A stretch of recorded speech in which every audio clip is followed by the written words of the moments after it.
boa tarde, senhores deputados e senhoras deputadas. Vamos dar então início à nossa reunião da Comissão de Orçamento, Finanças e Moderação Administrativa. Vai ser uma reunião que segue um requerimento do Bloco de Esquerda de audição do Sindicato dos Trabalhadores das Empresas do Grupo Caixa Geral de Depósitos. Eu queria começar por saudar o Dr. João Lopes pela sua disponibilidade para vir aqui conversar com os deputados. Vamos utilizar uma grelha de 5 minutos, começando pelo grupo parlamentar requerente, que é o Bloco de Esquerda. Portanto, a primeira ronda será perguntas-resposta e depois haverá uma segunda ronda de 3 minutos, que será sequencial. Pediria depois nessa segunda ronda para tomar nota das questões todas e no final faria uma resposta geral a todas as questões. Assim sendo, daria de imediato, mais uma vez agradecendo a presença do Dr. João Lopes aqui, daria a palavra à deputada Mariana Mortágua do Bloco de Esquerda. Muito obrigada, Sr. Presidente. Queria, obviamente, começar por cumprimentar o Sr. Presidente do Sindicato de Trabalhadores de Empresas do Grupo Caixa e dizer que este requerimento do Bloco de Esquerda foi um requerimento duplo para podermos, de alguma forma, confrontar o testemunho do sindicato, mas também o testemunho da administração da Caixa, e nomeadamente na figura do Presidente da Comissão Executiva da Caixa Geral de Depósitos. E o motivo que nos levou a fazer estes requerimentos diz respeito ao plano de reestruturação e, muito em particular, no caso dos trabalhadores, aos planos de rescisão e de reformas antecipadas que estão a ser postos em prática. Foi o processo dos últimos anos da Caixa e meses da Caixa é conhecido. O Bloco apoiou o processo de recapitalização da Caixa porque sempre achámos que era importante e que a Caixa não podia ser o único banco que não era recapitalizado pelo seu acionista e que isso traria solidez. Também é sabido que há um plano de reestruturação associado a essa recapitalização e que o Governo se comprometeu enquanto acionista que esse plano de reestruturação não iria implicar despedimentos nem uma outra forma de despedimentos encapotados, que são rescisões por mútuo acordo, que na verdade não são por mútuo acordo porque se cria um clima de pressão tal e quase chantagem dentro das empresas, e já vimos isto acontecer em outros bancos, que as pessoas são quase forçadas a sair.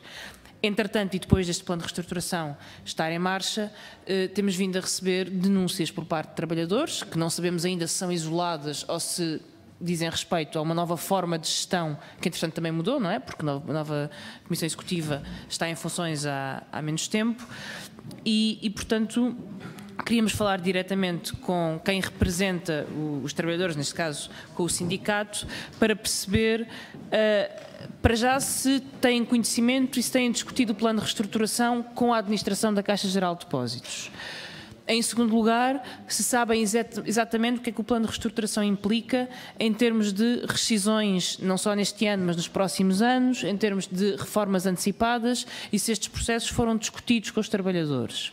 Também saber se foi discutido o processo de encerramento de agências com os trabalhadores e o que isto implica em termos de postos de trabalho e da reafetação destes trabalhadores que trabalhavam em agências que entretanto foram encerradas, e como é que foram tratados estes trabalhadores e como é que foi tratado o problema da reafetação destes trabalhadores a outras agências ou a outras funções.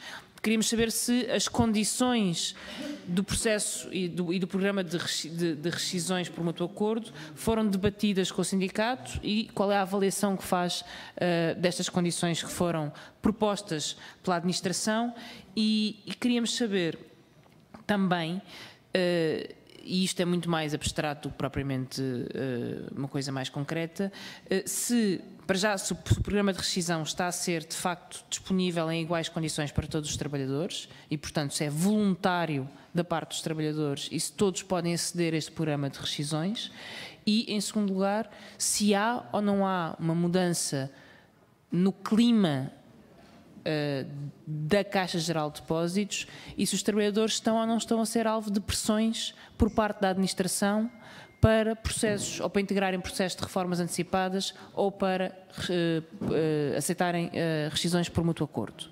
E, portanto, era um bocadinho tomar o pulso a este processo, escrutinar este processo e perceber se o plano de reestruturação está a ser acompanhado e debatido com o sindicato, tal como tem que ser, aliás, por lei, comissões de trabalhadores e sindicatos. E uma última pergunta, porque também faz parte um bocadinho desta ronda de temas que temos para tratar, sobre as comissões bancárias. O sindicato tem uma avaliação sobre este aumento de comissões bancárias que a Caixa tem estado a fazer, se acha que isto se enquadra na média do setor ou se pelo contrário tem uma avaliação que estão a ser excessivas e a afetar populações ou segmentos de clientes da Caixa que tradicionalmente dependem mais e são mais leais à Caixa, mas também são mais frágeis e que portanto acabam por sofrer mais com este aumento das comissões. E neste momento eram estas as questões que eu gostaria de colocar ao Sr. Presidente do Sindicato.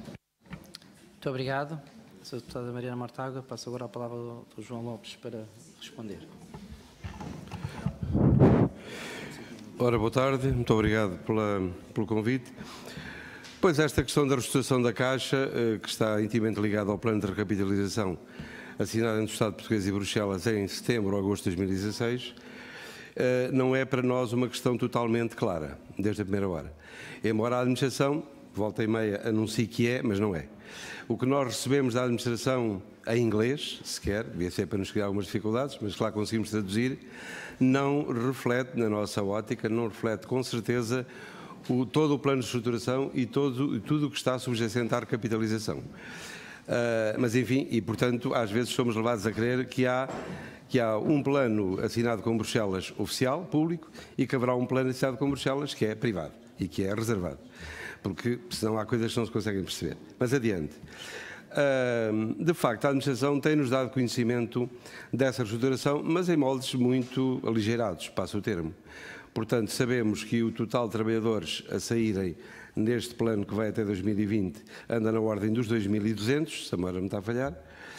A primeira eram 2.500, depois de um acerto ficou em 2.200 ou 2.200 e picos. E, portanto, é sobre isso que temos ouvido e, aparentemente, é sobre isso que a Caixa está a trabalhar, com base em programa de pré-reformas e com base em RMA, o regime de rescisões por dito mútuo acordo. Ora bem, e quanto a isto, foi colocada a questão se há igualdade no tratamento, se há igualdade na forma como isto é colocado. Não, de facto, objetivamente, não há igualdade plena, não há igualdade. E não há porquê? Porque uma das situações que está a acontecer, já levámos à administração tem uma explicação para isso, é que, por um lado, as pessoas são convidadas a aderir. É público o programa de reformas antecipadas e o programa de RMA, ou os dois programas, e, portanto, as pessoas aderem. O problema é que depois a Caixa se reserva o direito, independentemente de ser correto ou não, de aceitar uns e recusar outros. O que cria um problema complicado na nossa ótica, e está a criar, e vai continuar a criar, porque a pessoa, a partir do momento em que, passa o termo, carrega no botão para aderir a um programa de reformas antecipadas ou para aderir a um programa de rescisões por mútuo acordo, independentemente das razões que tenha, a partir do momento em que o faz, porque foi convidado a fazê-lo, de certa forma, a cabeça da pessoa fica já virada. A pessoa já não volta a ser o que era. Portanto, ela é desperta para uma realidade, é desperta para um convite, porventura faz as suas contas, traça o seu futuro e depois se lhe dizem que afinal que não é possível, ou porque é novo, ou porque é velho, ou porque é assim, ou porque é assado, ou porque é importante para a Caixa, a pessoa fica logo numa posição completamente diferente. E, portanto, parece-nos que do ponto de vista objetivo e das intenções que a Caixa tem, e indo agora ao plano de estruturação, temos algumas sérias dúvidas se era este o caminho a seguir, se era este o modelo.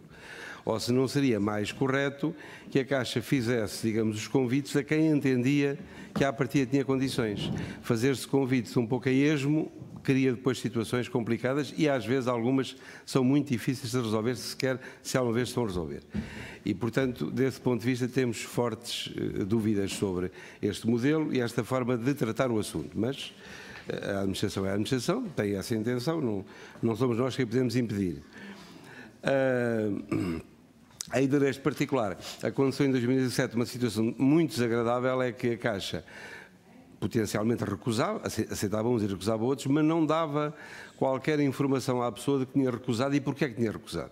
Portanto, as pessoas viveram meses e meses numa certa angústia porque fizeram as suas contas para se ir embora, partiram do princípio, quando se publica um programa, é para cumprir e, portanto, se eu manifesto interesse, isso vai ser aceito, ou se não vai ser aceito, sou chamado para me explicar porque é que não vai ser aceito, e até eventualmente para me reganhar para o trabalho que eu devo continuar a fazer. Ora, se essa atitude não é assumida, isto é complicado. A pessoa sente-se um pouco na terra de ninguém e fica desmoralizada, no mínimo desmoralizada. Alertámos a administração de que isto não podia ser. As pessoas tinham a obrigação e o direito de ser avisadas com tempo, se sim ou se não. A Caixa comprometeu-se a fazer isso. O ano passado fez mal, fez tarde e a más horas, ainda fez mesmo no último dia do ano. Este ano comprometeu-se a fazer mais rapidamente. O programa da RMA terminou agora em final de fevereiro. Aliás, o programa de pré-reformas, o RMA começou agora. E, portanto, estabeleceram ou assumiram um prazo limite de 3 meses para poder informar as pessoas. Vamos ver se é cumprido ou não é cumprido. Quanto à questão das pressões, pois aqui é assim, isto depende muito das hierarquias intermédias, nem tanto diretamente da administração. Portanto, há hierarquias que gostam e fazem questão, de ter o seu traço pessoal no convite. O convite é formal, portanto, e depois a pessoa dá-lhe uma carga, ou não dá, consoante a sua característica. Um pouco como antes do 25 de Abril, com o despiste das manifestações, ou se dava com a parte de borracha ou se dava com a parte metálica. Era uma questão da opinião da pessoa que utilizava. Aqui é a mesma coisa. E isto é uma situação, de facto, às vezes desagradável, e não se pode considerar de uma forma muito objetiva que chega em muitos casos, mas volta e meia chegam conversas que indiciam que a forma como as pessoas são convidadas é claramente um assédio e é claramente uma forma de encostar as pessoas à parede e de as chantagear. O problema nestas coisas é provar-se isso, porque normalmente a pessoa tem esse sentimento, mas dificilmente tem alguém que diga é verdade, sim senhor, foi feita essa parte, e a pessoa que o fez, obviamente nega, diz que não fez de maneira nenhuma e tal. E, portanto, há aqui um problema depois de prática, porque há aqui uma situação que está claramente instalada na Caixa e provavelmente está instalada sempre em qualquer empresa alta reestruturação, que é um clima de medo. Pois há pessoas que têm mais medo do que outras, mas o medo está muito presente e o medo condiciona tudo e condiciona também esta situação. Quanto à questão das comissões bancárias, é assim, de facto e objetivamente, a Caixa, segundo as contas que nós fazemos e que o nosso economista de apoio também reconhece, a Caixa, como qualquer banco, tem necessidade das comissões, visto que não há margem, neste momento não há margem no negócio em termos de crédito e débito, está tudo esmagado e, portanto, a empresa tem custos fixos, obviamente, e o problema é onde é que vai buscar o dinheiro. Portanto, as comissões acabam por ser uma situação eventualmente inevitável. Agora, onde se pode colocar a questão é se, mesmo com o argumento que a Caixa utiliza, e aparentemente é verdadeiro, que as comissões da Caixa são, apesar de tudo, as mais baixas. E isso, em princípio, será verdade. Agora, o problema aqui que se pode colocar é, relativamente à matriz social dos clientes da Caixa, base, e ao nível económico que tem muitos, mas muitos centenas de milhares, se não deveria haver aí algum cuidado. E a base que a Caixa está a colocar, que salvo ver anda nos 800 euros ou 850, se a mão não me está a falhar, porventura será um pouco exagerada. E há pessoas a tirarem dinheiro precisamente porque não há rentabilidade, não há juros e não vai haver no futuro. Com certeza daqui a pouco as pessoas vão ter que pagar para ter dinheiro nos bancos porventura.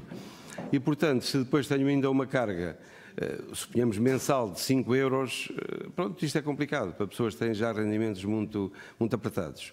A questão que se pode aqui colocar é de facto se a Caixa não devia rever isso e não devia ter uma atitude, independentemente de aplicar comissões, de ver como as aplicava e com mais cuidado para tentar, dentro do que fosse possível, limitar esses danos a um tipo de clientela que é muito grande e que é fiel porque sempre esteve ali, mas que agora está confrontada com uma situação que ainda lhe atrapalha mais um orçamento já difícil. Muito obrigado. E, portanto, peço desculpa. Eu penso que também já respondeu no essencial. Dei-lhe já uma tolerância para conseguir. Mas vamos então progredir para o deputado Carlos Silva, do PSD. Muito obrigado, Sr. Presidente. Saudar o Sr. Presidente do Sindicato de trabalhadores da Caixa Geral de Depósitos. As informações que aqui nos presta são relevantes, até do ponto de vista da estabilidade da própria Caixa relativamente aos seus colaboradores. Já íamos tendo conhecimento de situações como as que relatou, mas naturalmente, sendo a sua pessoa a dar conhecimento a este Parlamento, torna mais forte essa informação. Mas o que temos pela frente não é nem mais nem menos do que uma recapitalização que o PSD desde sempre, desde o seu início, reclamou, considerando que se tratava de uma forma de capitalização, não diria perigosa, diria menos prudente e que não levava em linha de consideração até os próprios momentos do mercado. E nessa circunstância sempre criticámos, exigimos informação, colocámos perguntas regimentais, forçámos debates, trouxemos ministros e secretários de Estado das Finanças a este Parlamento, responsáveis pela Caixa, e as informações que fomos tendo foi sempre a conta-gotas, a ferros, e sobre o plano de reestruturação lá foram saindo algumas coisas e, portanto, o que temos agora é isto mesmo. Aumento de comissões bancárias para todos os clientes, redução das isenções que existiam para segmentos de clientes que, tratando-se da Caixa Geral de Depósitos, um banco público, eram fundamentais, redução de balcões, áreas do interior que estão distantes de centros urbanos, cerca de um raio de 50 a 100 km, as pessoas não têm possibilidade de ir ao seu banco porque acabou o balcão. Com falta de dignidade instalou-se esta coisa da carrinha da Caixa Geral de Depósitos, aquilo que é o banco público, por excelência. Redução de horários dos próprios balcões, pelos vistos fecham à hora de almoço, muitas outras coisas. Mas isto é mais incrível que sem racional, porque assistimos a muitos encerramentos de balcões de bancos concorrentes da Caixa Geral de Depósitos, mas havia um racional. Os balcões nessa praça tinham 4, 5 balcões do mesmo banco, naturalmente reduziram para um. Agora aconteceu que a Caixa Geral de Depósitos encerrou balcões em sítios onde não tinha mais nenhum, só tinha aquele, mas por incrível que pareça, o único banco que está lá nessa praça é o mesmo banco com 2 balcões. Eu estou a dar um exemplo simples aqui bem perto, na Brandoa. Ou seja, para o Santander, Brandoa era um negócio rentável. Para a Caixa Geral de Depósitos, pelos vistos, não era, e acaba por fechar o balcão, deixando todas aquelas populações sem acesso. Mas isto, naturalmente, no momento em que já não temos austeridade, não temos troika. E aqui eu queria realçar este aspecto, porque é bastante importante. É que durante o tempo da chamada austeridade, do tempo da troika, no tempo em que foi difícil gerir este país, o Governo foi conseguindo financiar a Caixa foi-se desenvolvendo e nunca necessitou de aumentar comissões, não necessitou de fazer rescisões com colaboradores, nem necessitou de encerrar balcões. A verdade é esta. A partir do momento em que temos um plano de reestruturação galáctico, senhores deputados, com um plano de reestruturação, com uma operação de obrigações de 500 milhões de euros, perpétuas, dívida perpétua de 10,75%, é uma operação galáctica, portanto, é uma operação galáctica. E nessa circunstância, portanto, é por tudo isto que, neste momento, aqui está o senhor Presidente do Sindicato dos Trabalhadores da Caixa Geral de Depósitos a dar explicações ao Parlamento relativamente ao que se passa. Portanto, nós temos que ir mesmo ao centro da questão. E o centro da questão é o porquê desta recapitalização, o porquê desta reestruturação e o porquê de ter sido feita nestes termos que ainda não conseguimos compreender. E, portanto, é verdade que nos dizem que é condições de mercado, tem que estar em concorrência com o mercado, mas já no passado assim era. Eu quero-vos recordar, senhores deputados, que o Governo anterior tentou fazer uma recapitalização da Caixa a determinada altura e não pôde, porque se tratava de um banco público. Não podia haver auxílios do Estado à banca. Mas, entretanto, em 2016, esse auxílio foi feito. Mudaram-se as circunstâncias, mudou o mercado, pelos vistos. Portanto, é isto que está por explicar e que, naturalmente, virá cá o Sr. Presidente da Caixa Geral de Depósitos, que com certeza vai nos dar uma explicação sobre este aspecto, mas não posso deixar de aqui frisar esta questão magna, que é a baixa de qualidade de serviço prestado aos cidadãos por parte do Banco Público, o acabar das isenções para segmentos de população fragilizada, que era fundamental por parte do Banco Público, e por isso também neste Parlamento se está a discutir em grande parte as medidas relativamente aos serviços mínimos bancários, à possibilidade da banca não aumentar comissões, tudo isto tem uma razão de ser. E nessa circunstância, portanto, o Bloco de Esquerda que exigiu aqui este debate também tem muitas responsabilidades. E, portanto, escusa-se rir, Sra. Deputada Mariana Mortágua, que isto é de grande responsabilidade. E, portanto, era o que eu tinha para colocar ao Sr. Presidente, sendo que, se puder, relativamente às questões das referências às rescisões ditas amigáveis com os trabalhadores, se tiver mais alguma informação adicional, para nós é muito significativo e importante. Muito obrigado. Muito obrigado, Sr. Deputado. Passo agora novamente a palavra ao Sr. Presidente do Sindicato. Bem, relativamente a esta questão que foi agora ultimamente colocada, a ótica dos servidores da Caixa, e penso que é um pouco a ótica do país, é de que a recapitalização da Caixa, e pela dimensão que teve, foi uma decisão, de facto, do governo português para manter a Caixa como banco público, porque, dado a dimensão de imparidades que existia, a Caixa corria o sério risco de pura e simplesmente ter que encerrar. Portanto, digamos, alguma coisa deveria ser feita, ou então nada era feito e as coisas seguiam o seu caminho. Foi negociado com Bruxelas, num processo que envolveu o Dr. António Domingos do antigo BPI, penso que foi a pessoa que desenhou de alguma maneira o modelo de recapitalização, pelo menos porque veio a público, e Bruxelas aceitou. O problema é que a aceitação de Bruxelas conteve e contém um conjunto de condições que nós consideramos na Caixa que, a serem cumpridas a régua e esquadro, chegamos a 2020 e não temos uma Caixa, teremos uma caixinha. Pronto. E aí pode ser um problema. Salvou-se a Caixa, de facto, naquele momento, a questão é agora como é que podemos continuar a salvar a Caixa. Na opinião da administração atual, há coisas que estarão, embora a gente não conheça em detalhe o plano de recapitalização e as suas condições, mas há coisas que terão de ser ou deverão ser renegociadas, nomeadamente os ativos da Caixa no estrangeiro. Os ativos da Caixa no estrangeiro são, neste momento, os principais, entre aspas, responsáveis pelos lucros que se tiveram, nomeadamente França, aqui ao lado. E com algumas garantias de nichos de mercado que estão ali perfeitamente seguros. Ora bem, se de facto essa for uma condição de Bruxelas de que também a Caixa venha a alienar a sua presença em França, é evidente que é um choque grande. Portanto, nestas coisas, a situação, pode haver aqui situações que resultem das condições impostas por Bruxelas para aceitar a recapitalização nos termos que aceitou. E aqui, debatemos aqui um pouco num dilema, que é, ou se fazia a recapitalização com aquelas condições, tentando depois renegociar, que é o que nos dá a entender que, porventura, esta administração, e não sabemos se o Ministério das Finanças tem em vista tentar fazer ou procurar fazer, ou então não havia recapitalização e então estávamos conversados. Depois, relativamente à questão da redução de balcões e à questão da redução de pessoal, as coisas estão associadas e aos níveis de abertura e aos fechos mais cedo, etc. Se a empresa tem de reduzir pessoal, porque essa, aparentemente, é uma condição que foi imposta por Bruxelas naquela dimensão, é evidente que depois falta gente nos balcões, nomeadamente. E, portanto, o serviço de atendimento tem de ter aqui algum prejuízo.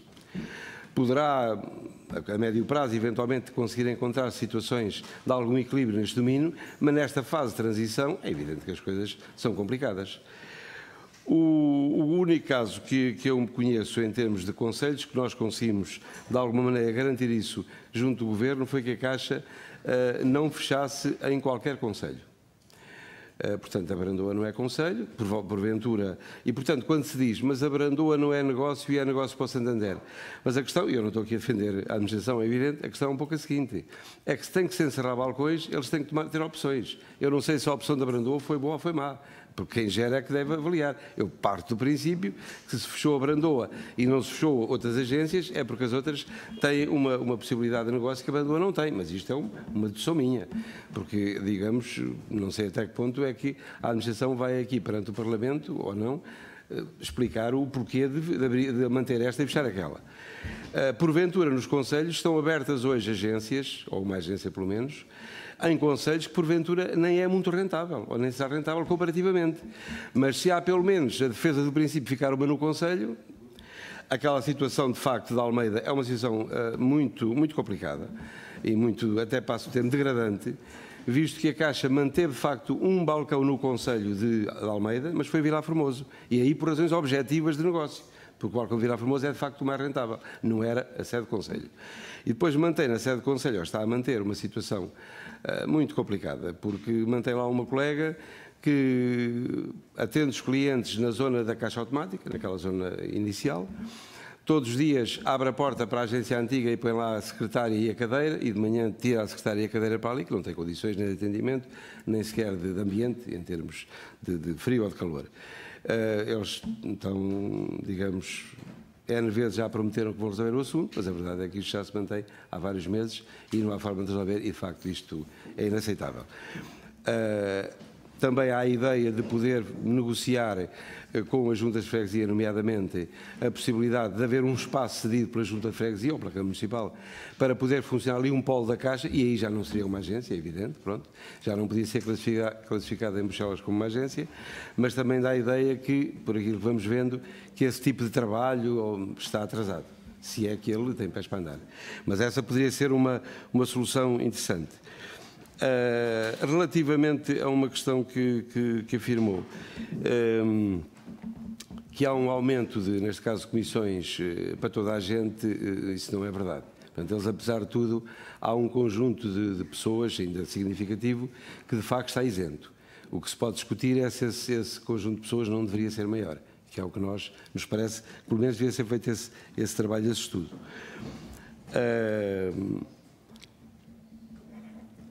De resto, portanto, os balcões a fechar a hora do almoço é mesmo isso. Nós temos 2 balcões em vários lados, já chamamos a atenção à administração, com 2 e 3 pessoas. Ora bem, até no plano da segurança, isto é uma situação muito complicada. E porventura temos outros onde está um número razoável, ou até mais que razoável. Agora, como é que se vai acertar o passo? Depois temos uma outra questão que eu pensei que falassem, que é muito complicada, e que a deputada Mariana Mortágua levantou, que é quando se encerra um balcão, acaba por se desestruturar toda uma vida de pessoas que saem dali. Têm a sua vida lá, muitas vezes, ou muito próximo de lá, de repente são colocadas numa outra agência. A Caixa tem feito algum esforço na tentativa de não afastar muitas pessoas da zona de residência, mas em alguns casos isso é absolutamente impossível, não há hipótese. Portanto, há sempre essa consequência negativa, mas se de facto, voltamos ao problema da pescadinha, mas se de facto tem que encerrar os balcões, porque isso faz parte das condições da recapitalização, como é que isto se faz? Quer dizer, voltamos sempre ao mesmo problema. Depois temos ainda aqui uma questão que pode ser importante. Quem desenhou o plano foi o Dr. António Domingos, segundo parece, embora com a colaboração do Governo. Portanto, ele, melhor que ninguém, saberia, porventura, estou a especular, como é que devia depois comportar-se ao longo destes anos. Como é que devia fazer? Onde é que o plano tinha aspectos mais fortes ou mais frágeis, por onde é que ele devia renegociar? Mas o problema é que ele não ficou, como todos sabemos e para os dois sabemos, e a nova administração limitou-se a receber o papel da reestruturação, que estava feito, e, portanto, aplica. Aplica à sua maneira, naturalmente. Aplica melhor ou aplica pior. Portanto, nós estamos aqui perante um conjunto de circunstâncias que também não há muita capacidade, penso eu, para poder intervir aqui, por tudo aquilo que se passou. Quanto à questão que referiu, que o anterior Governo foi financiando a Caixa, peço desculpa, mas isso não é verdade. De facto, a Caixa chegou à situação que chegou, agora, e foi obrigada à situação de Bruxelas, precisamente pela situação em que estava. Era absolutamente inaceitável. Aliás, mais até, e só um exemplo, o anterior Governo fez uma coisa, é verdade que esse dinheiro reverteu para a Caixa, que foi a venda da fidelidade, para dizer que a venda da fidelidade é um negócio que os chineses da Fosun, em menos de 2 anos, levaram todo o dinheiro que pagaram pela fidelidade. Portanto, isto foi um negócio, e esse foi negociado todo pelo Governo, não foi sequer pela Caixa, até porque era um banco público. Portanto, a verdade da Caixa tem aqui muitas verdades e muitas inverdades. Muito obrigado. Passo agora a palavra ao representante do Partido Socialista, ao deputado Rui Riso. Muito obrigado, Sr. Presidente. Cumprimento todos os colegas deputados, cumprimento particularmente o Dr. João Lopes e, sobretudo, reavivo aqui algum percurso comum que temos nesta vida, e que não é desconhecimento, com certeza, de ninguém, e que estamos juntos em muitas destas preocupações, ainda com as divergências habituais de quem está em setores diferentes. Eu devo confessar a minha enormíssima surpresa pelas preocupações que foram aqui manifestadas pelo Sr. Deputado do PSD relativamente à capitalização da Caixa e a tudo aquilo que não foi feito, que este Governo não fez. Bom, se me permitem, e nos 5 minutos que tenho para interrogar o Presidente do STEC, não vou alongar muito sobre isso, mas até parece que os tempos estão todos invertidos e isto foi tudo ao contrário. Porque de tudo aquilo que foi aqui elencado, e aliás o Sr. Presidente do Sindicato disse também, que efetivamente não houve uma grande participação nem uma grande preocupação por parte do Governo anterior relativamente à Caixa e relativamente ao apoio que teve da Caixa e também já agora relativamente aos trabalhadores da Caixa. Porque tudo aquilo que foi negociado com a DGCOMP, todos nós sabemos que é uma consequência da falta de capitalização da Caixa e dos problemas que a Caixa tinha e houve 4 anos para resolver os problemas da Caixa. Quem não resolveu e há um dia que as coisas se resolvem, alguém quer resolver e aqui estamos nós agora para falar disso. Portanto, relativamente àquilo que o Governo anterior fez ou não fez e, por vistos, não fez relativamente à Caixa e não fez relativamente ao sistema financeiro português, poderá ter feito algumas coisas, mas não fez tudo, se calhar, aquilo que lhe competia fazer, adiando e pondo para debaixo do tapete aquilo que não fez, vale a pena aqui, porque é por isso que estamos aqui, é por isso que, sim, é por isso que estamos aqui. Nós sabemos sempre que há coisas que, enfim, são difíceis de ouvir, porque a gente não concorda com elas, mas a verdade é esta, foi isso que aconteceu. E, aliás, dito aqui e revisto aqui pelo Dr. João Lopes, enquanto Presidente do Sindicato. E aquilo que nos traz aqui hoje é uma audição requerida pelo Bloco de Esquerda, no sentido sobre as pressões, sobre a questão da redução dos trabalhadores e permitam-me aqui 2 ou 3 comentários antes de colocar as questões que tenho para colocar. Efetivamente, nós sabemos, e foi aqui referido, que existe uma forte pressão sobre a dimensão dos bancos portugueses. Não é apenas sobre a Caixa, é sobre todos os bancos portugueses. Todos os bancos portugueses estão a reduzir drasticamente o número de trabalhadores, o que o Partido Socialista e o Grupo Parlamentar entende que é, efetivamente, que se cava aqui um afastamento da banca portuguesa enquanto da forma como a conhecemos relativamente à população. Sabemos que a nossa população, não vale a pena também escamotearmos isto, de uma maneira geral, é relativamente iletrada no aspecto financeiro, para além de outros também, que precisa de um apoio especial e sobretudo, do reforço da confiança que os bancos hoje necessitam de ter, e isso precisa de pessoas. E precisa de pessoas nos locais de trabalho que falem também com a população e com os clientes e, sobretudo, para os esclarecer sobre os produtos financeiros para que não se caiam em logros como se caiu anteriormente. E isto, sem dúvida nenhuma, que é uma grande dificuldade, que há um grande afastamento e que continuam-se a cavar grandes distâncias entre a banca e os potenciais clientes, sobretudo sobre estes que necessitam de mais apoio. A Caixa sempre teve aqui um papel muito importante relativamente a esta matéria, mas também não podemos esquecer que a Caixa tem que dispor das mesmas armas para competir no mercado, porque efetivamente é nesse mercado que estamos. E permitam-me só esta observação, quando referiu que a Caixa qualquer dia será uma caixinha, mesmo assim a caixinha será maior que qualquer banco português, porque todos os bancos terão sempre menos dimensão que a Caixa tem, pelo menos de acordo com a previsão que está em cima da mesa, porque o caminho vai ser esse. Evidentemente que existem assimetrias na distribuição das pessoas, na distribuição dos trabalhadores, mas tenho aqui de caminho já uma questão que lhe queria colocar, é se efetivamente, relativamente às pressões, porque nós nas pressões da redução dos trabalhadores, e disse bem e referiu bem, que normalmente as hierarquias intermédias têm uma condição, dá sempre vontade de contar aquela história do polícia que no fim de ter remediado o problema do trânsito na rua foi chamado às FIAs, FIA o mandou embora, não é? Tinha uma grande missão para lhe dar, que era os carros param aqui todos mal, você põe a ordem nisto. E ele pôs ordem e quando foi ordem, o chefe disse, olha, agora tens de ir embora, já não és preciso, já puseste ordem naquilo. É um pouco a mesma coisa. Portanto, assim estamos nós também, que é as hierarquias intermédias. Mas a verdade é que isso acontece, mas também depende muito do receptor e do emissor. Muitas vezes uma pessoa, porque está mais fragilizada, entende que o que o emissor lhe está a dizer é uma pressão e para o outro do lado, porque está mais forte, está mais sólido, naquilo que está a fazer até nem é. E aqui existem instrumentos legais também para as pessoas se precaverem contra isto e exatamente que é apresentando uma queixa sobre a pessoa que está a fazer pressão e isto não quer dizer que se resolvam todos os casos e que isto seja uma grande paz para toda a gente, mas eu perguntava-lhe se efetivamente se os trabalhadores da Caixa, perante a pressão e perante os instrumentos legais que têm ao seu dispor, para emendar este tipo de atitudes, se se tem ou não servido desta ferramenta. Ponto 1. Ponto 2, lembrar, porque todos nós sabemos que isso tem acontecido na banca de uma maneira geral, que as RMAs são documentos que necessitam 2 assinaturas sempre. Isso, efetivamente, se existe ou não, por parte dos trabalhadores da Caixa, nomeadamente aqueles que rescindem e com certeza consultarão o seu sindicato no sentido de saber se estão ou não em condições de rescindir e se a rescisão está bem formalizada também, se efetivamente tem tido ou não tem tido queixas objetivas sobre esta matéria. Porque o que mais acontece nestas situações, como se diz, é diz-se, ouvi dizer, disseram-me, tenho queixas, mas não se conseguem concretizar. E era basicamente estas 2 questões que eu gostava que o Sr. Presidente respondesse. Muito obrigado. Sr. Presidente, tem a palavra. Pois, cumprimentos ao riso. É assim, no final do programa de recapitalização, a Caixa poderá ser ou será uma caixinha. Como disse bem, de facto, a redução da banca é geral. Aliás, e há pouco até para referência ao Banco Santander, parece haver aqui, e se houver é por parte de Bruxelas, uma intenção de criar aqui algum grande banco, mas esse não há de ser um banco português, não há de ser um banco público. Mas enfim, isto é um pequeno à parte. Agora, se a caixinha depois é melhor de qualquer outro banco, a própria administração diz isso. Diz que mesmo quando for caixinha, se chegar a ser, que será melhor que outro banco. Estaremos cá para ver quem cá estiver, se vai ser assim, mas temos algumas dúvidas neste momento pelo caminho que estamos a traçar, se é isso que vai acontecer.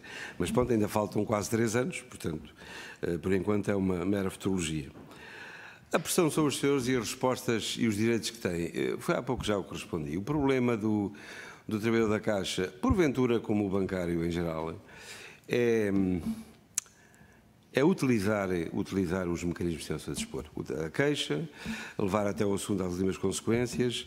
Nós estamos novamente a fazer uma campanha sobre o assédio.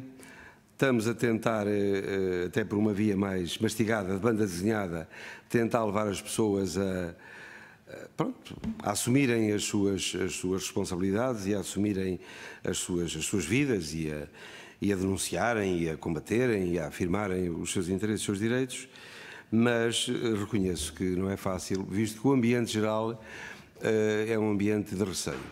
E depois as pessoas numa situação de redução de quadros, desde os quadros mais altos até os mais baixos, é sempre esta: isto vai ser reduzido.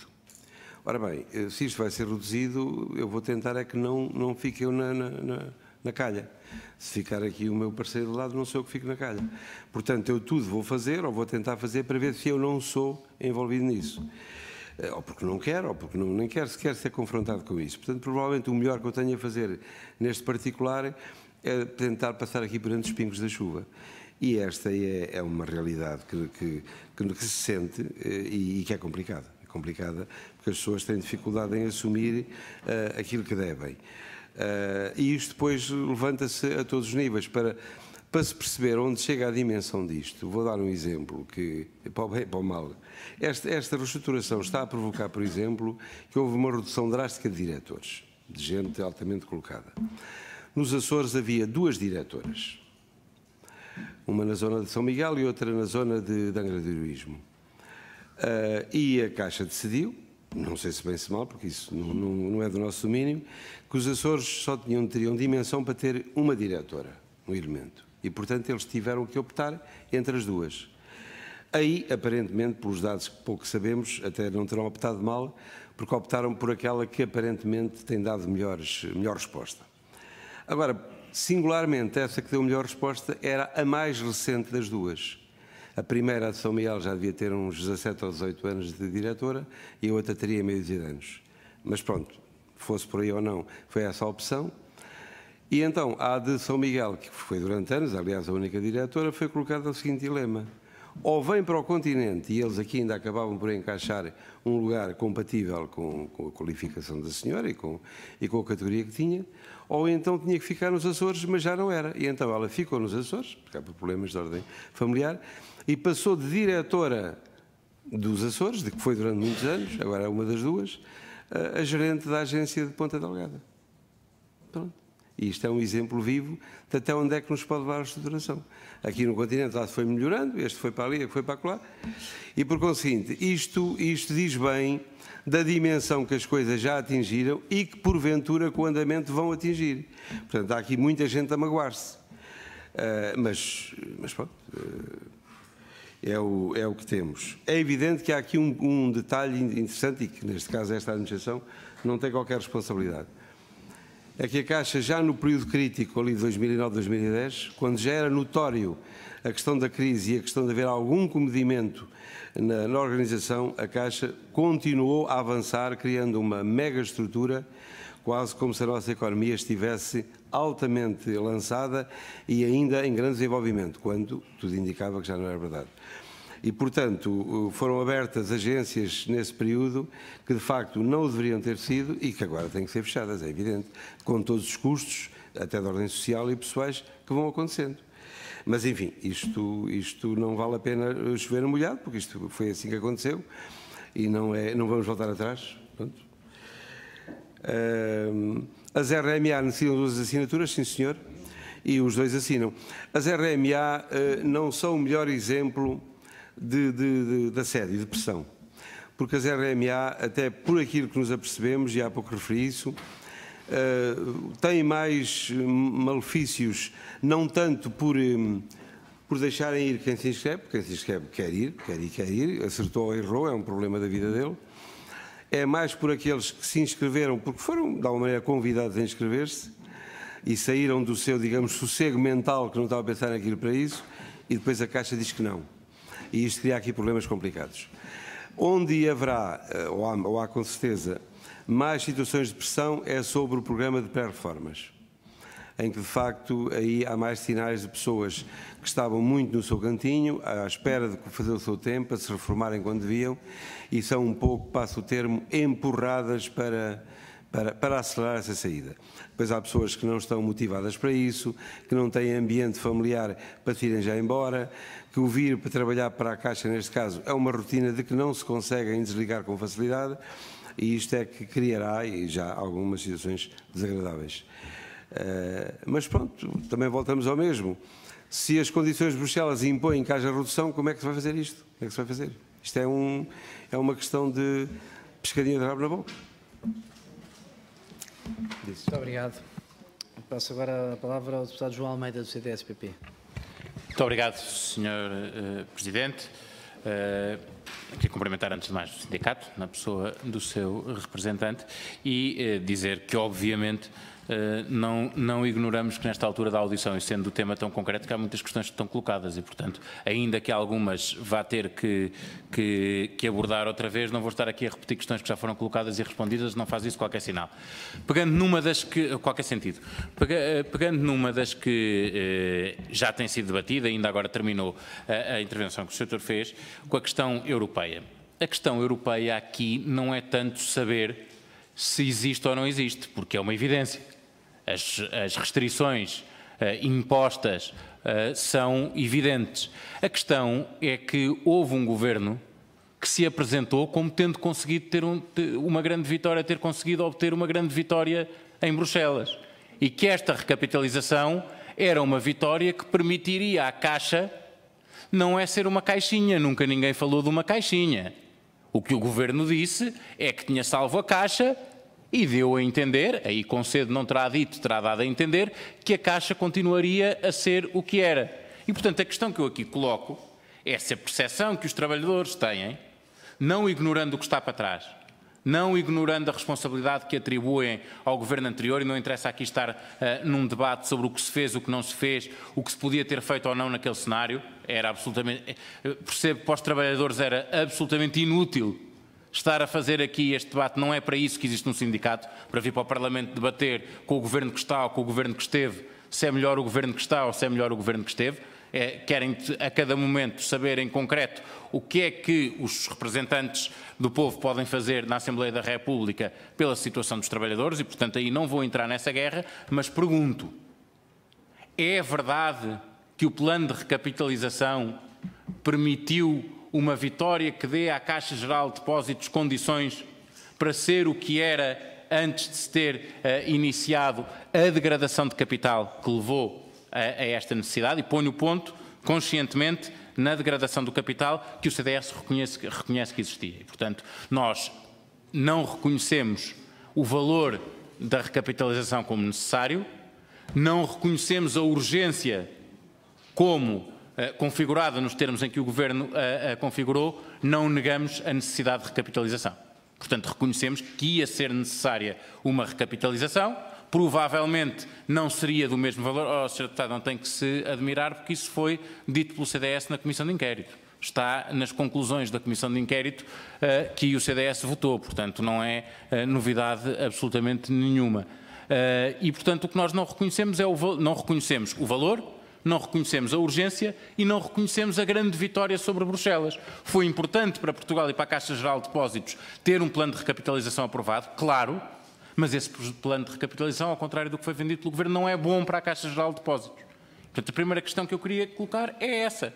Este plano de recapitalização é ou não é uma restrição muito grande para o papel que a Caixa Geral de Depósitos, enquanto banco público, que o CDS defende que exista, deve manter. Porque o que nós retiramos deste plano de recapitalização é que é bom para a Caixa Geral de Depósitos enquanto instituição financeira, mas é muito mau para a Caixa Geral de Depósitos enquanto banco público. Porque fica muito restrita a possibilidade de a Caixa Geral de Depósitos, enquanto banco público, não ter apenas opções que sejam ditadas por critérios de eficiência e possa também ter opções que sejam ditadas por critérios de equidade, designadamente na sua rede e na sua política de comissões. Se os trabalhadores reconhecem ou não que aquilo que são as exigências de Bruxelas no plano de recapitalização limitam em muito a possibilidade da Caixa Geral de Depósitos se distinguir da restante oferta bancária por critérios que não sejam os da concorrência e que, por exemplo, permitam que a Caixa Geral de Depósitos continue a ser o banco eleito por algumas faixas importantes da nossa sociedade, que por uma questão de credibilidade da marca, por uma questão da propriedade pública do banco, devemos reconhecê-lo, reconhecem na Caixa Geral de Depósitos o seu banco e, hoje em dia, começam pela primeira vez, provavelmente, nas suas vidas, a questionar se essa será ou não a melhor opção, porque são confrontados com uma série de circunstâncias, seja de fechar a agência de proximidade e não terem condições de mobilidade para ir a outra e haver agências privadas que não fecharam e que passam a ser mais próximas,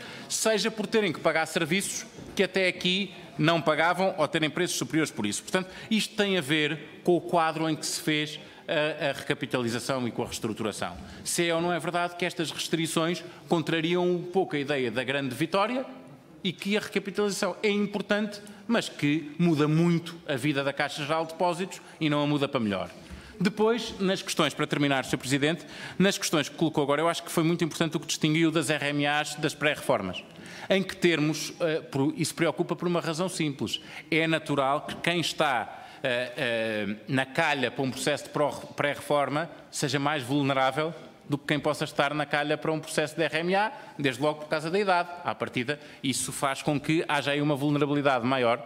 E, portanto, o que nós queríamos perguntar é em que termos é que esta pressão acrescida é feita e o que é que, do ponto de vista legislativo ou do ponto de vista da fiscalização do Governo enquanto acionista, o Parlamento pode fazer no sentido de atenuar esse efeito perverso da utilização da fragilidade de quem está numa posição de poder ou não estar envolvido num processo de pré-reforma, o que é que poderá ser feito por este Parlamento para proteger quem está nessa situação. Muito obrigado. Muito obrigado, Sr. Deputado.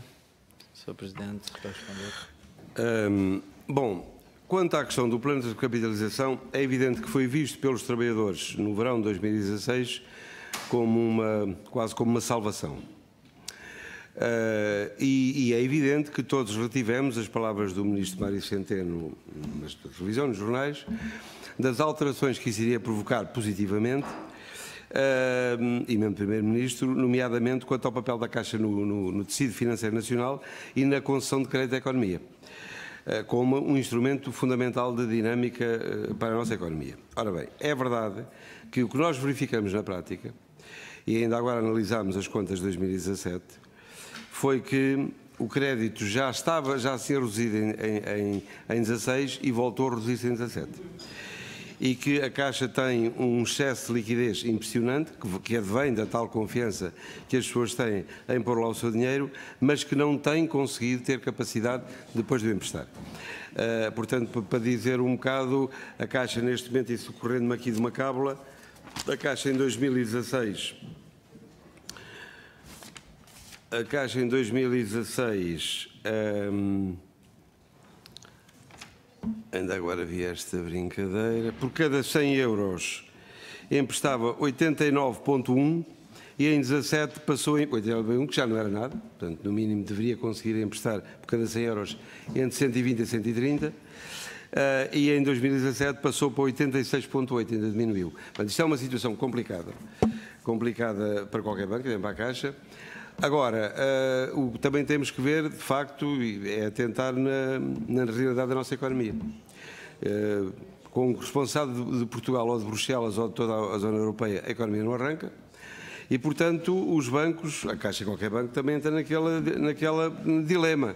Empresto dinheiro para quê? Para onde é que vai o dinheiro? É que nem vem os juros, nem vem o capital. E isto é um problema complicado e que, pronto, não diga a Assembleia, mas o Governo ou Bruxelas, alguém tem que fazer alguma coisa, sob pena da atividade financeira ser uma atividade, de facto, em decréscimo e em perda, em redução, como há pouco o Riz referiu. E bem, e isto é preocupante para os trabalhadores.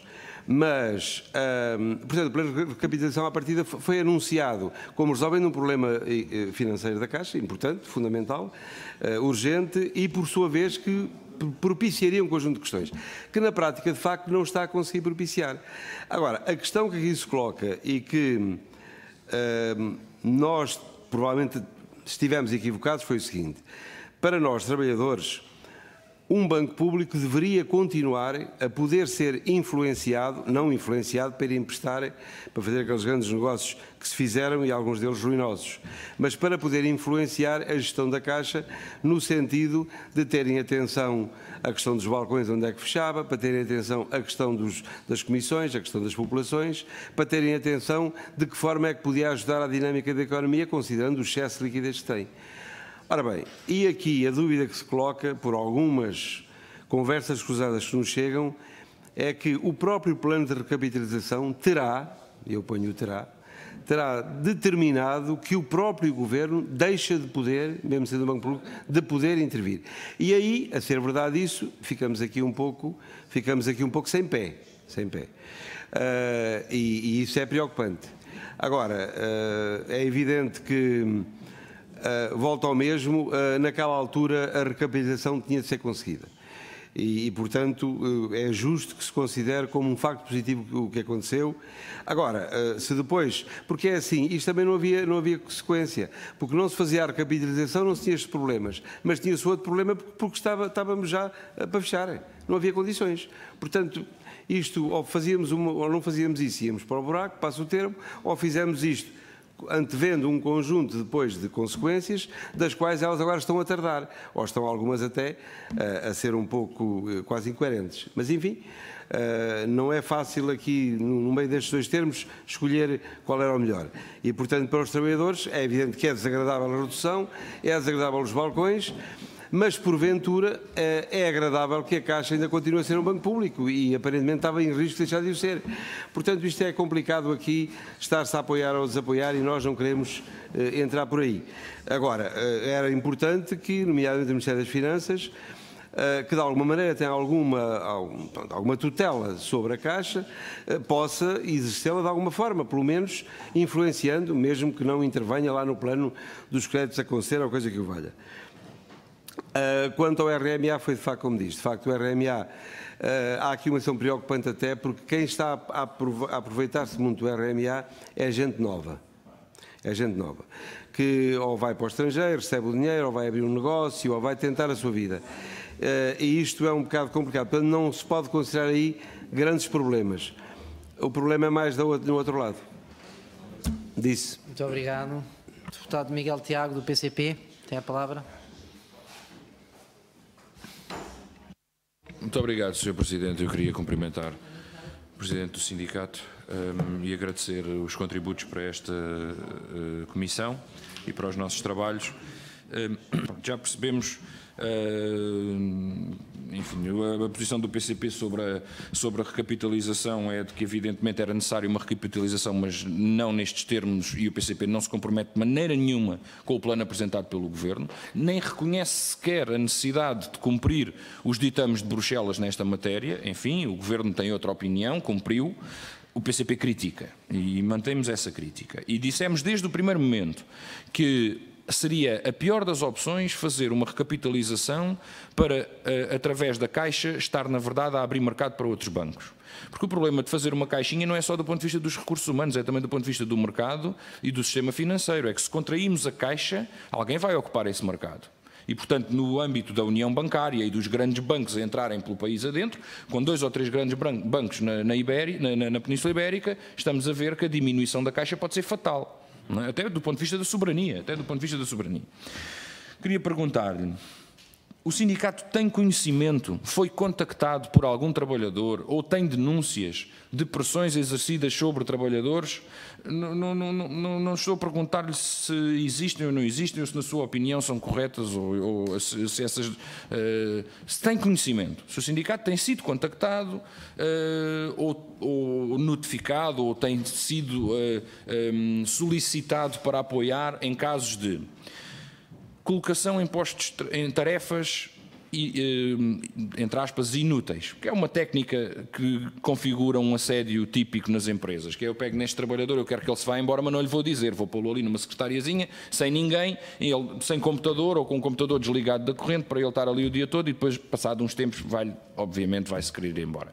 Se tem conhecimento de casos deste tipo, este é um exemplo, ou de contactos, ou se tem tido contactos de pessoas que dizem sentir-se pressionadas para assinar uma rescisão por mútuo acordo, ou se teve conhecimento concreto de alguma pessoa que lhe tenha dito, ou de alguma pessoa, ou de algum trabalhador da Caixa que tenha dito que foi, de certa forma, apontado para a pré-reforma e que se sentiu apontado para a pré-reforma sem ter sido através dele próprio fazer esse contacto. O mesmo para o RMA. Ou seja, eu não lhe pergunto se o RMA está a ser bem feito ou mal feito. Eu pergunto-lhe se os trabalhadores estão a contactar o sindicato para fazer denúncias desse tipo. Tem conhecimento de alguma diminuição de outsourcings? O sindicato sabe se o outsourcing na Caixa tem diminuído de facto, ou seja, há mais ou há menos empresas hoje a prestar serviços para a Caixa e há mais ou menos capacidade na Caixa de fazer serviços que podiam ser feitos na Caixa e que infelizmente ainda continuam a ser contratados a empresas exteriores à Caixa. Nós sabemos que a Caixa até tem recrutado, enfim, mas não sabemos se isso tem implicado a diminuição do outsourcing ou o seu aumento, não temos esse... Pergunto-lhe também se tem conhecimento de alguma redinamização, digamos assim, ou se pelo contrário de uma degradação do Departamento de Regularização de Créditos. Eu agora não tenho presente o nome do Departamento, mas de Cobranças e Regularizações, não estou em erro. Recuperação de Créditos, o que é o Departamento de Recuperação de Crédito. Para que nós... Para terminar, termino para que nós possamos ter uma noção de quais são os sentimentos dos trabalhadores, mais até do que a sensibilidade ou a opinião dos dirigentes sindicais, que evidentemente são úteis, mas agradecia se pudesse então dar estas notas. Obrigado. Muito obrigado, Sr. Deputado. Tem a palavra o Sr. Presidente.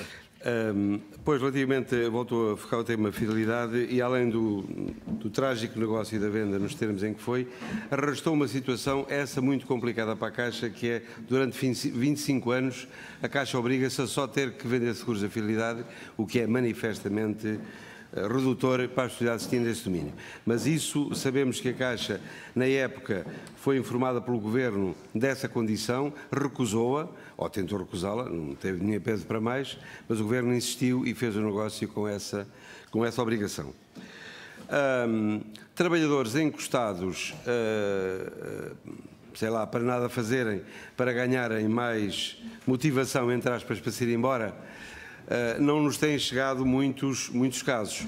Agora, sabemos é o seguinte: esta situação da redução de balcões, da redução de toda a estrutura, está a provocar que haja gente, e bastante gente, que acaba por ter que fazer serviços e assumir funções que, não sendo incompatíveis com o cargo que tem, como este caso que referi de Ponta Delgada, da diretora que passou a gerente, deixam as pessoas, no plano pessoal e até no plano do seu futuro e da sua imaginação, deixam as pessoas muito, muito fragilizadas. Isso está a acontecer e vai continuar a acontecer. Agora, o que está aqui subjacente é, de facto, esta questão. As condições de reestruturação ou de recapitalização que estão a acontecer, além do problema da redução da Caixa, da sua dimensão passar a ser menor, bastante menor, arrasta depois problemas sociais com as populações, com os trabalhadores, porque uma estrutura que estava montada para uma determinada dinâmica, se ela é apertada não há hipótese nenhuma. Isto é fácil governar é quando as coisas estão a dinamizar. Agora, quem tem o menor pode ser o maior. Agora, vir do maior para o menor, isto é sempre um problema muito complicado e muito doloroso. E pensamos que ainda só estamos no princípio, porque isto ainda vai continuar muito mais tempo. Portanto, os tempos que se vivem ali, nesse plano, são complicados. E depois, de facto, as hierarquias intermédias, que são algumas das que estão ali mais no fio da navalha também, porventura para ficarem ou para não ficarem, também estão sempre muito mais disponíveis para, quase em desespero de causa, para assumirem posições mais radicais, talvez até convencidos que com essas posições radicais consigam granjear apoios para continuarem na empresa. E se não as tiverem, podem não conseguir. Não temos conhecimento formal nem factual da diminuição do outsourcing, embora cá a administração apregou que sim.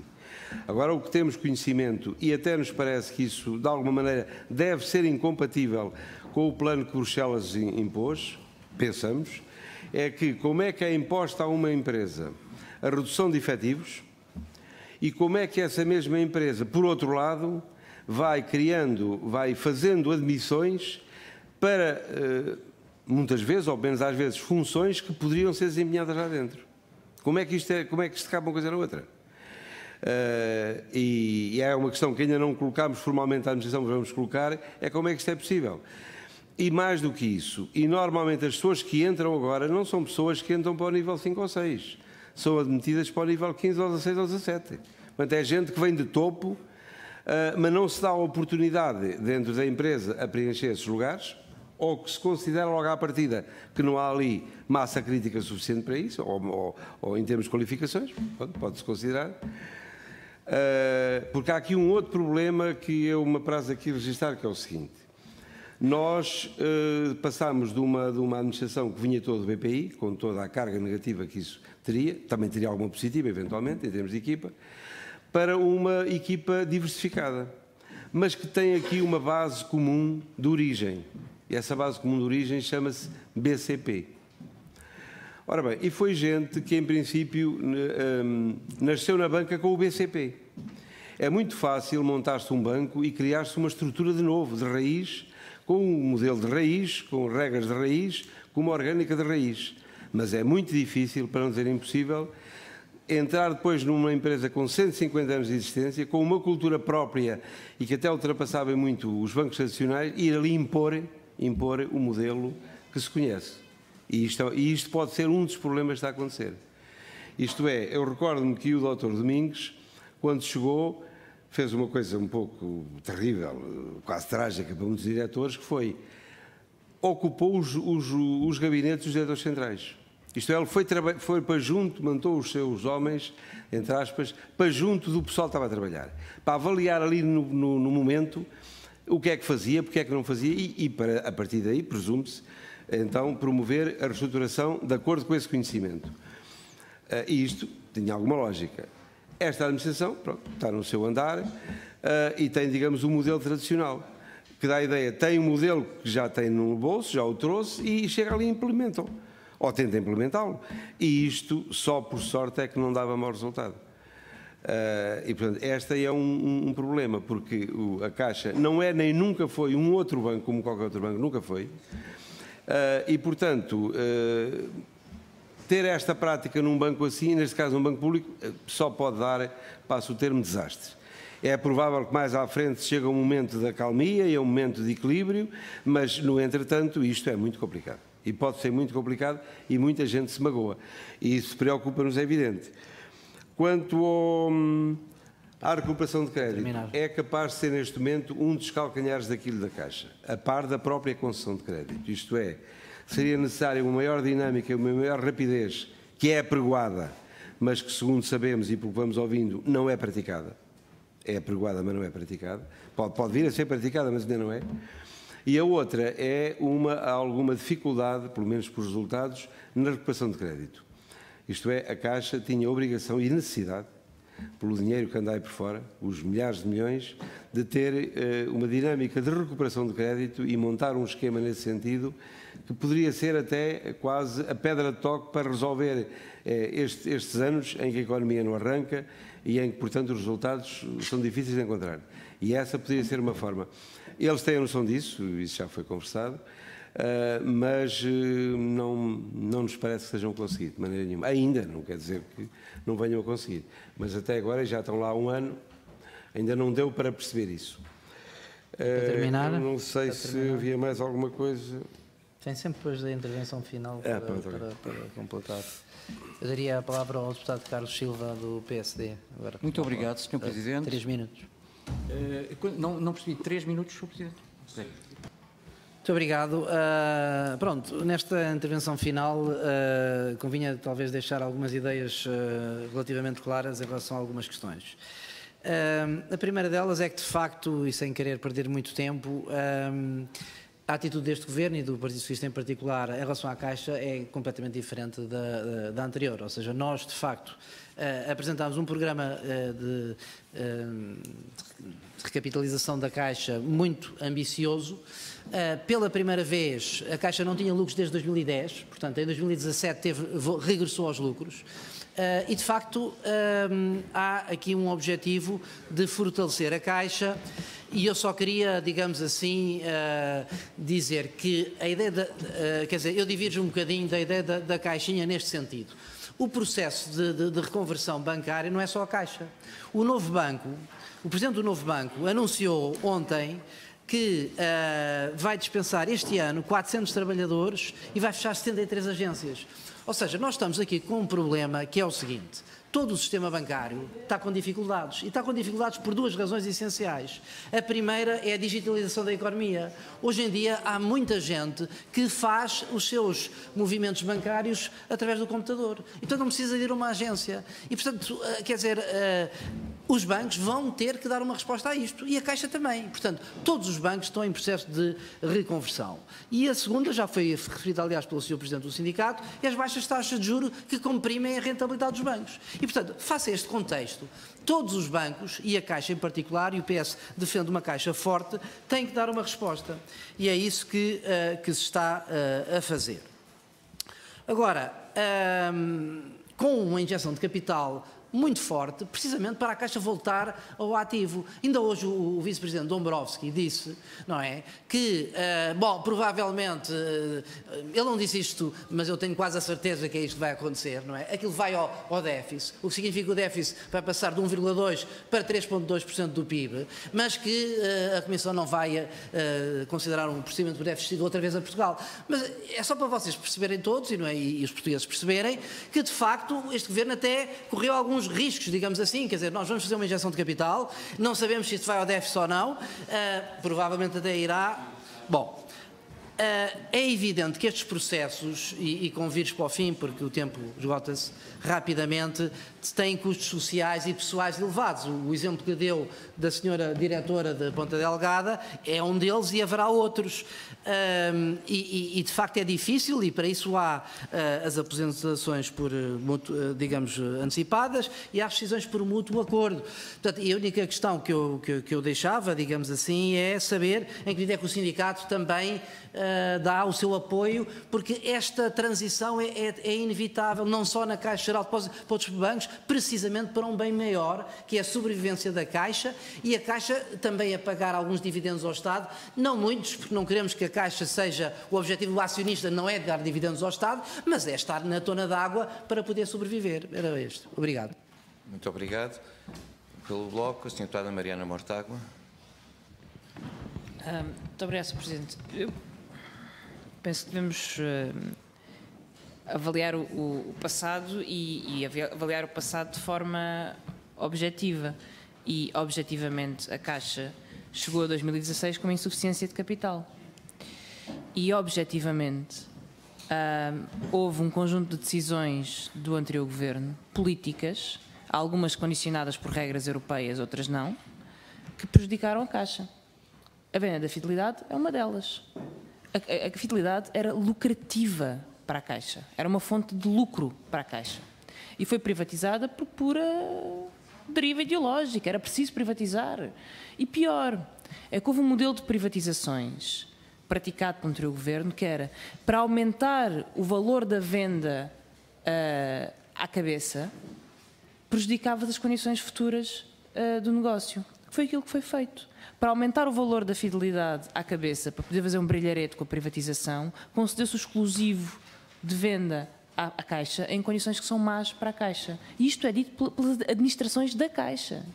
Não é dito de fora. É gente de dentro que está a dizer isto. E isto é o exemplo de uma decisão política que prejudica financeiramente o maior banco do país, que é, por acaso, também o Banco Público. E, portanto, é lógico que há responsabilidades a acatar da parte do anterior governo na forma como geriu a Caixa. E também há uma outra questão que deve ser discutida, que eu não me parece que seja, que é um erro. Entender que o plano de reestruturação, ou que a violência do plano de reestruturação depende da magnitude da recapitalização. E não depende. A partir do momento em que havia uma recapitalização, Bruxelas tinha que aprovar. Fosse a recapitalização de 10, de 100 ou de 1000. E a partir do momento em que Bruxelas aprova, há um plano de reestruturação. E o plano de reestruturação vai ser igualmente violento porque essa é a regra de Bruxelas. É assim que eles veem os bancos. Foi assim no Banif, foi assim quando foi com o novo banco. Para não ser considerada ajuda de Estado, as regras são draconianas. É assim que funciona o modelo europeu. E não vale a pena achar que isto existe porque a recapitalização foi de mais 100 milhões ou menos 100 milhões. Qualquer recapitalização que exigisse autorização de Bruxelas para não ser considerada ajuda de Estado implicaria um plano draconiano. E, portanto, aqui temos de ser coerentes. Ou somos contra as regras da União Bancária e das ajudas de Estado e das atuais regras de concorrência europeias, e aí somos coerentes para criticar estas regras, ou não somos. E eu lamento muito, mas o PSD não é contra estas regras. Nunca foi. Não foi na altura do Banif, nem foi quando aceitou capitalizar a Caixa com cocos, que também eram prejudiciais para a Caixa, aceitando um conjunto de restrições à própria atividade da Caixa. Aceitou as regras europeias.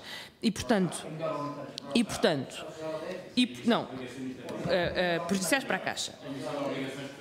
E, portanto, não. A emissão de obrigações que fez agora faz parte dos requisitos das regras europeias para a emissão de instrumentos de quase capital, a que a Caixa está obrigada, como vão ficar obrigados todos os bancos. E nós não podemos criticar este sem criticar todo o modelo da Comissão Europeia e todo o projeto da Comissão Europeia de concentração bancária a nível europeu, para a qual participaram e teve vários aspectos e intervenções do nosso sistema bancário. E, portanto, não me parece, e termino, Sr. Presidente, que esta crítica seja sequer coerente vinda da parte do PSD.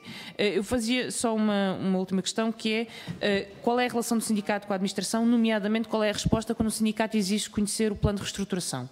Qual é a justificação para o plano de reestruturação não ser fornecido ao sindicato e do conhecimento do sindicato? Obrigado. CDS, o Sr. Deputado João Almeida.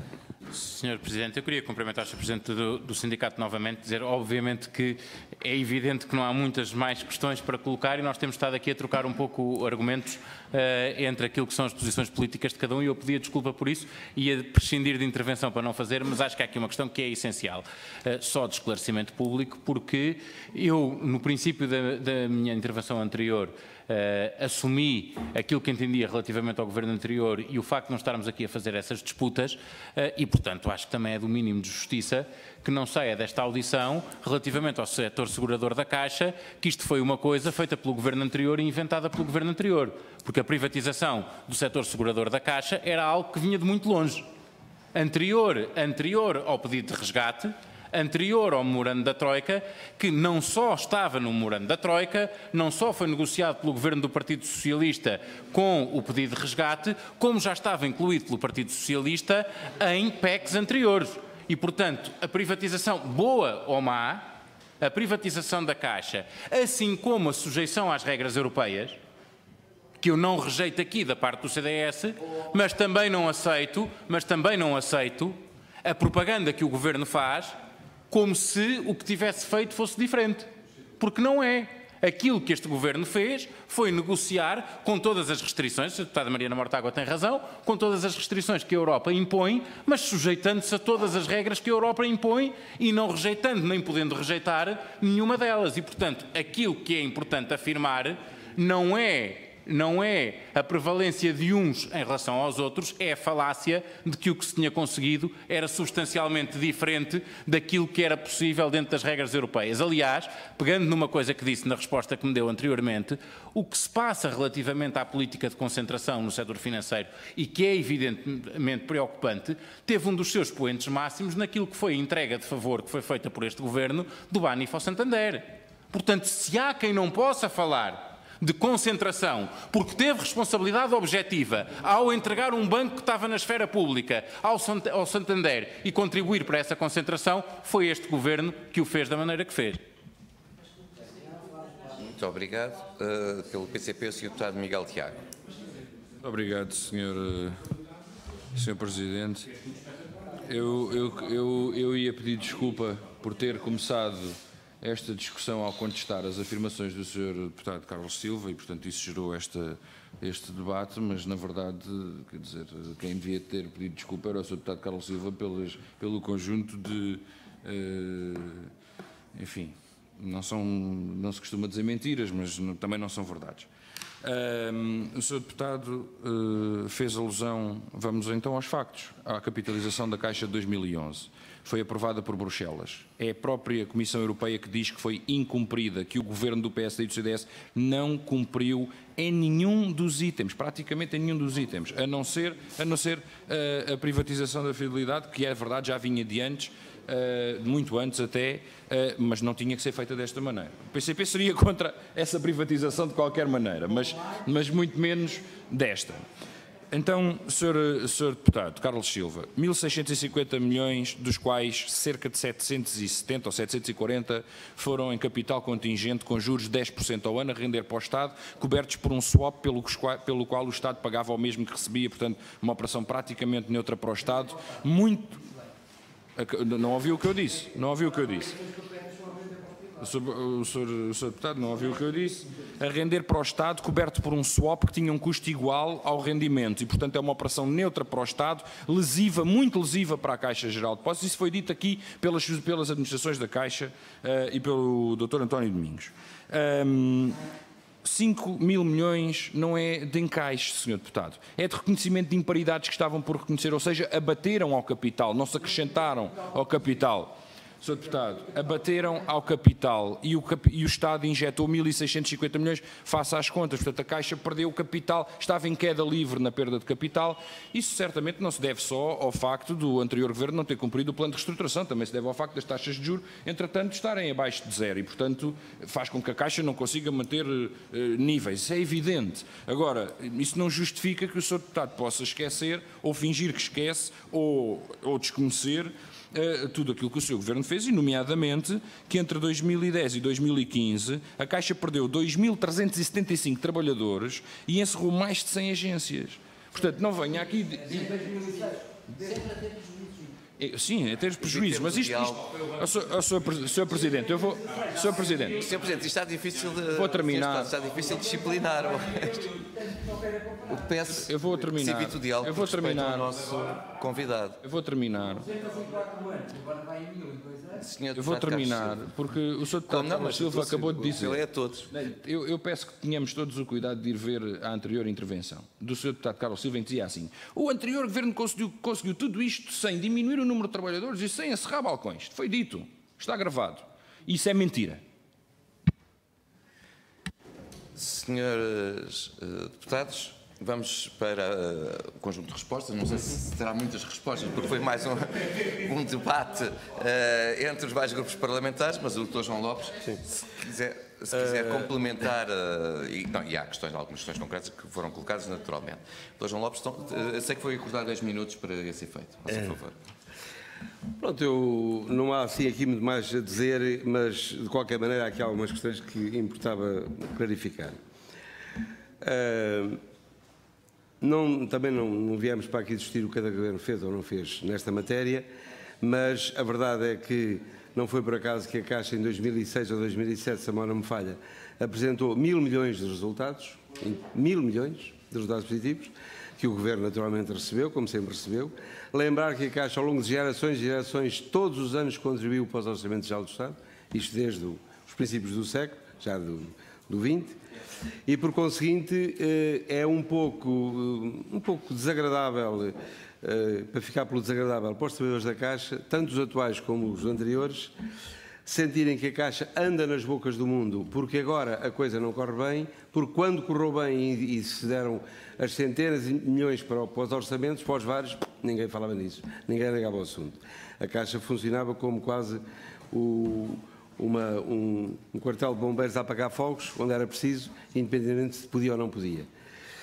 Não é por acaso, e todos se lembram disso, que o Dr. Ricardo Salgado tentou, ainda com alguns envolvimentos governamentais da altura, que a Caixa lhe emprestasse, a gente sabe o que era o empréstimo, era mais 3.000 milhões para ele acertar lá umas contas de tesouraria. Felizmente que isso não vai acontecer. Daqui a pouco, a salvar tanta gente, quem se perdia era a Caixa, é evidente. Mas, enfim, o que é que aqui ainda se pode ver mais? O que foi aqui referido da digitalização da atividade bancária, que é um facto, e que vai ser uma situação complicada para os bancários, em geral, com os custos sociais que têm, mas que também temos a consciência que é inevitável. Isso é um facto. Agora, mesmo nesta inevitabilidade e neste domínio, há que dizer o seguinte: a matriz de clientela da Caixa não é a matriz de clientela da restante banca, em geral. E, portanto, haveria de haver aqui algum cuidado. Pois, claro que é uma desvantagem, mas haveria de haver aqui algum cuidado para, digamos, passo o termo, fazer aqui o desmame de pessoas que não têm condição, são completamente iliteradas neste domínio, não têm condições para de repente aparecerem aí a manobrar. E alguém teria que se preocupar com isto. Portanto, e aí terá que ser a entidade do Governo, alguém tem que intervir para ajudar nisto. Porque se de facto as administrações ficam já um pouco encostadas à parede com o problema dos resultados, com o problema das taxas de juros, estão, em princípio, pouco ganhas para se preocuparem com estas coisas. Portanto, alguém deveria preocupar-se com isto e ver o que é que se pode fazer neste domínio para, de alguma maneira, atenuar estes efeitos que são inevitáveis. Todos estamos de acordo quanto a isso. Lembrar, por causa da doutora Mariana falar nisso, a fidelidade dava, em média, 100 ou mais 100 milhões, sempre em regra, anuais para os resultados consolidados. Portanto, e provavelmente até dava mais, mas isto era o mínimo que dava. Portanto, foi de facto uma perda importante para a Caixa. Quanto à administração a recusar a entregar o plano de solução em detalhe, pois de facto, objetivamente ela recusa, aliás nunca o entregou. Não explica porque é que recusa. O Dr. Paulo Macedo tem uma frase lapidar que é assim: os senhores sabem muito bem o que é que diz o plano de capitalização e restauração. Portanto, a gente sabe, o que é público, que vão encerrar X balcões, que vão diminuir X número de elementos.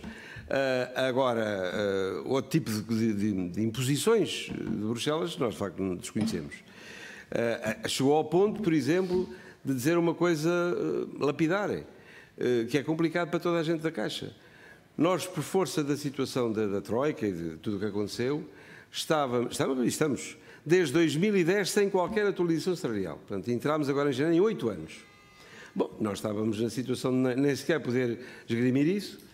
Em 2017, o Orçamento de Estado finalmente libertou essa possibilidade e nós imediatamente apresentámos uma proposta de atualização salarial, que ele não cumpriu, já foi esta administração, com o argumento de que só tinha direito, por imposição de Bruxelas, a crescer mais 1,20 ou 25 na massa salarial e que isso já tinha sido esvaído por outras ações.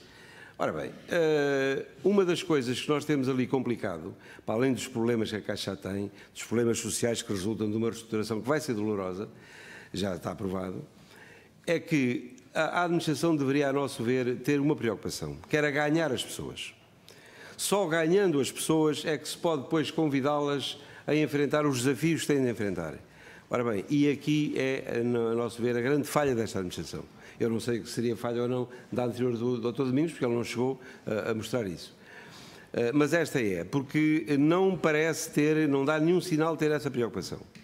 Portanto, recordo-me como um exemplo positivo, que o Dr. Vilar, quando chegou à Caixa em 1990, a primeira coisa que fez, eu na altura estava na Comissão de Trabalhadores, foi chamar-nos e dizer quais são o conjunto de questões que as pessoas consideram essenciais para ele ganhar ali um estado de graça, obviamente, e para que tudo fosse facilitado. Nós elencámos 6 ou 7 questões, na semana seguinte estavam todas resolvidas. Todas. Portanto, ele teve com isso, ganhou ali um protagonismo brutal, é evidente. Ora bem, numa situação como estamos a viver na Caixa, e como infelizmente vamos ter que viver por força das condições que Bruxelas impõe, e das condições do mercado, e das condições de digitalização, e tudo isso que sabemos, e das taxas de juros, bom, quem tinha que ser ganho imediatamente era quem tem que fazer as coisas. E tem, ora bem, não é as pessoas andarem contrariadas, andarem desmotivadas, andarem perdidas, assim é complicado, é mais complicado. E esta é, digamos, a grande crítica e o nosso grande problema com esta administração, é a sua insensibilidade, pelo menos aparentemente é, para esta situação.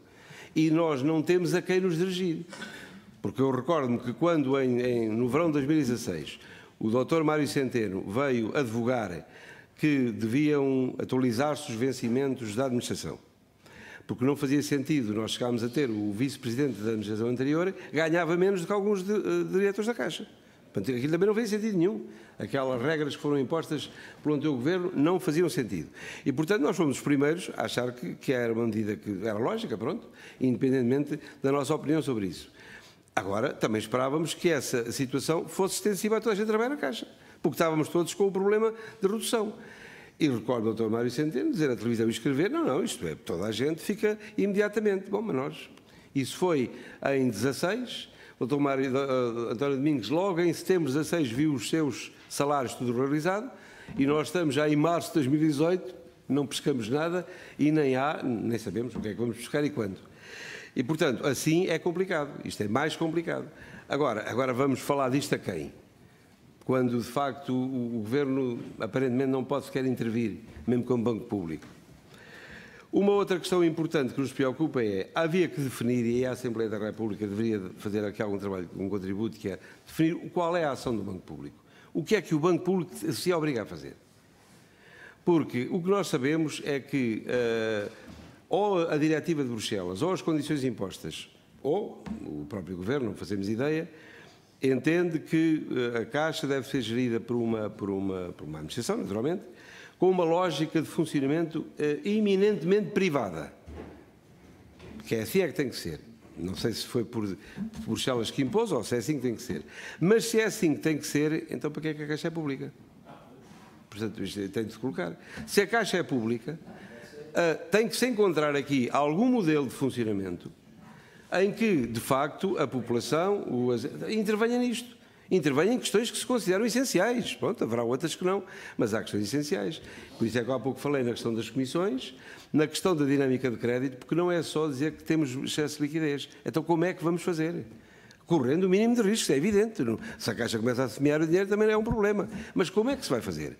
Porque não faz sentido que o Banco de Portugal estipule um rácio de liquidez da ordem dos 100 e nós temos mais de 200, 208, ok? Não faz sentido. Portanto, de facto, o dinheiro continua a entrar ali às pasadas.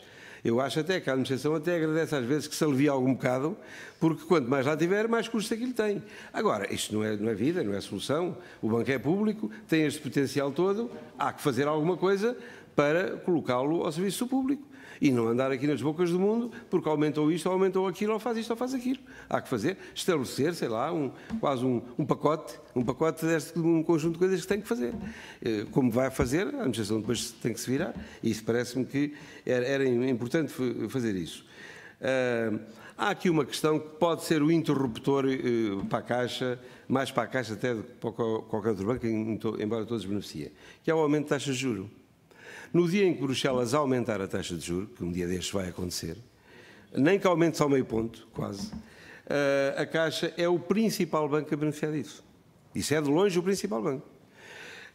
Aliás, um dos problemas que eventualmente durante anos e anos de gerações a Caixa teve de negativo, de perverso, foi a facilidade com que tinha lucros. A facilidade com que tinha lucros era de tal maneira que não era preciso haver grande esforço a vender crédito, a colocar, porque o dinheiro entrava. Os lucros apareciam. E foram de anos e anos seguidos isto. Ora bem, mas isso foi noutro tempo, não é hoje. E por isso o aumento das taxas de juros para o setor bancário em especial, e no caso concreto da Caixa, é uma questão fundamental.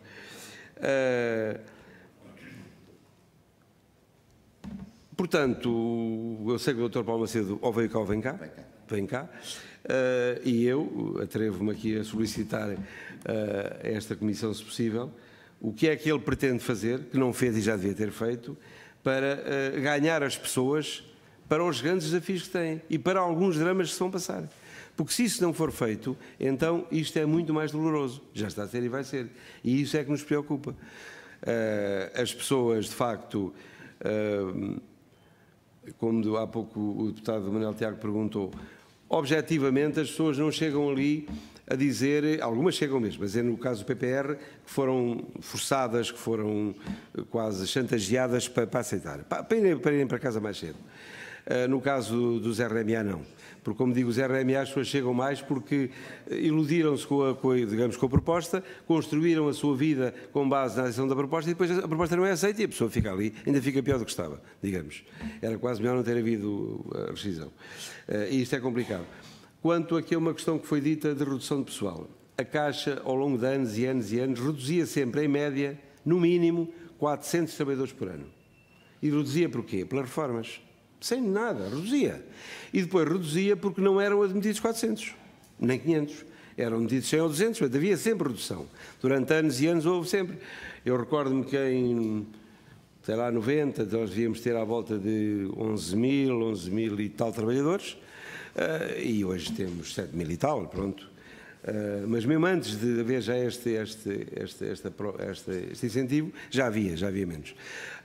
Agora, não temos os 3 mil ou 4 mil que alguns bancos têm, nem temos condições para os ter, porque de facto essas coisas não se fazem por decreto.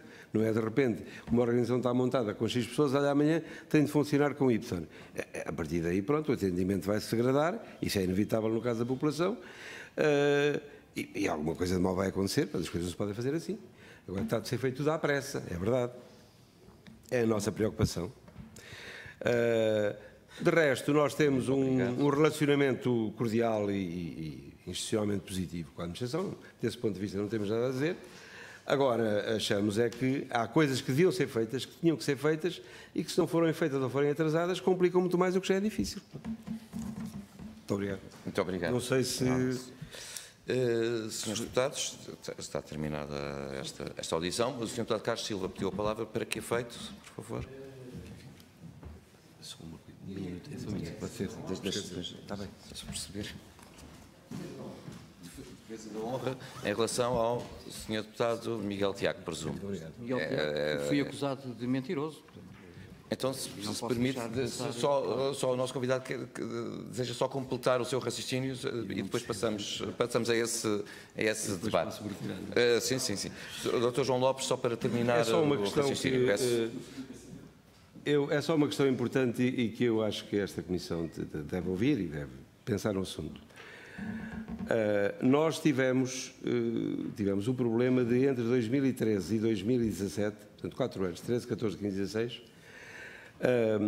nós não podermos ter promoções, digamos, foi como se o tempo tivesse congelado. O Orçamento de Estado de 2017, a nosso ver, no artigo 20, abre completamente a situação, termina com isso, até refere explicitamente a entidade bancária pública para aquilo terminar. Ora bem, qual foi o entendimento da Caixa? Aquilo termina a partir dali e terminou, mas aqueles 4 anos é como se não existissem. Isto é, o tempo foi apagado. O tempo serve para nós ficarmos com mais cabelos brancos, para envelhecermos, mas para a carreira, serve para tudo, menos para a carreira. Ora bem, Nós não exigimos, de maneira nenhuma retroatividade de nada. Não havia aqui nenhum dinheiro a receber. Nós só entendemos é que aqueles 4 anos, em 2017, deviam imediatamente ser puxados para cima e depois aconteceria o que aconteceria. E isto, nós temos o assunto em tribunal, e isto é uma situação que nos parece de todo absolutamente anacrónica, não fazer sentido, mas pronto, é o que temos. E que, de facto, as pessoas incomodam-se com isto, pronto, e consideram-se aqui amesquinhadas, pronto, nos seus direitos. Muito obrigado. Muito obrigado, Dr. João Lopes, agradeço. De facto, no dia 21 teremos cá o Sr. Presidente do Conselho de Administração da Caixa Geral de Depósitos, onde estas questões e outras, naturalmente, poderão ser colocadas. Muito obrigado. A presença. Libertando o nosso convidado, o Sr. Deputado Carlos Silva deseja defender